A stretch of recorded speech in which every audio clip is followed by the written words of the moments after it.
Na općoj audijenciji Papa Franjo priveo je kraju niz kateheza posvećenih molitvi. Istaknuo je kako je molitva jedna od najočitijih značajki Isusova života, a evanđelja nam svjedoče o tome kako je Isusova molitva postala još intenzivnija i žarča u trenutku muke i smrti.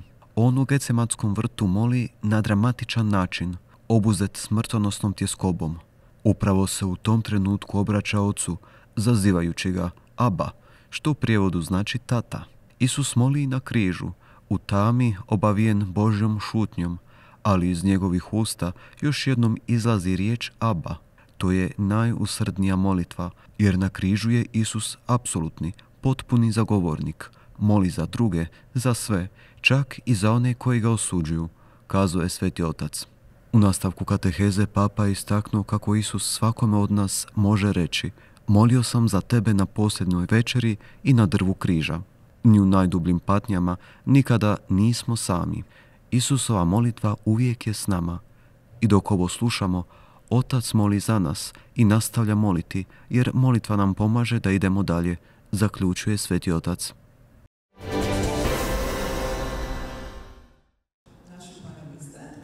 Predstavljen je zbornik izabranih radova u sklopu projekata poticanja novinarske izvrsnosti u 2020.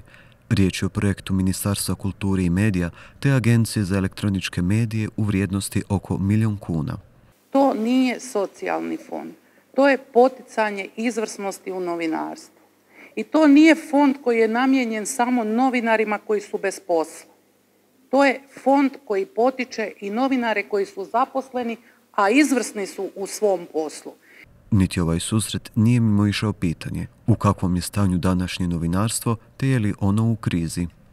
Danas je to naše novinarstvo u biti copy-paste novinarstvo prvenstveno, jel?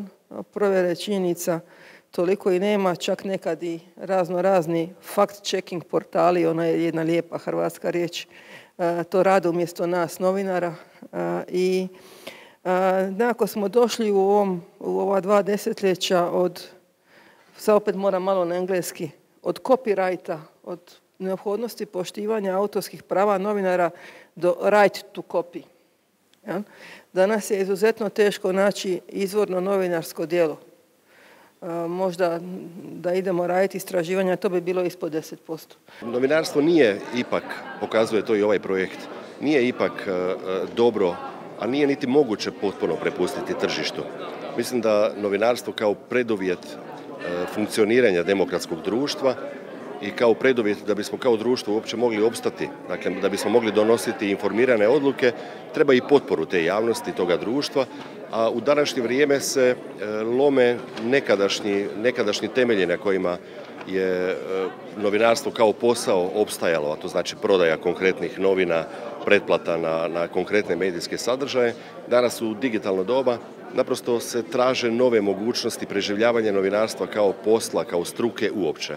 Stoga novinarska kriza, ističe dr. Mikić, nije toliko kreativna koliko je egzistencijalna, no unatoč svemu nemjerljiv je doprinos novinarstva društvu.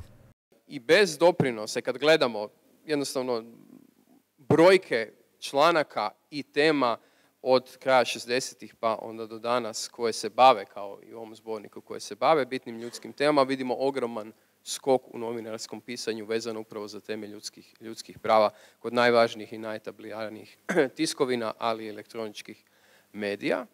I u tom smislu je nemoguće zamisliti da važnost koju mi pripisujemo ideji ljudskih prava, danas nemoguće je zamisliti ili govoriti o toj ideji i njenoj snazi na tako visokoj razini bez upravo tog doprinosa koju je novinarska profesija dala. Cilj ovog projekta je jačanje medijske slike društva, a među tekstovima su i radovi novinara Laudato televizije.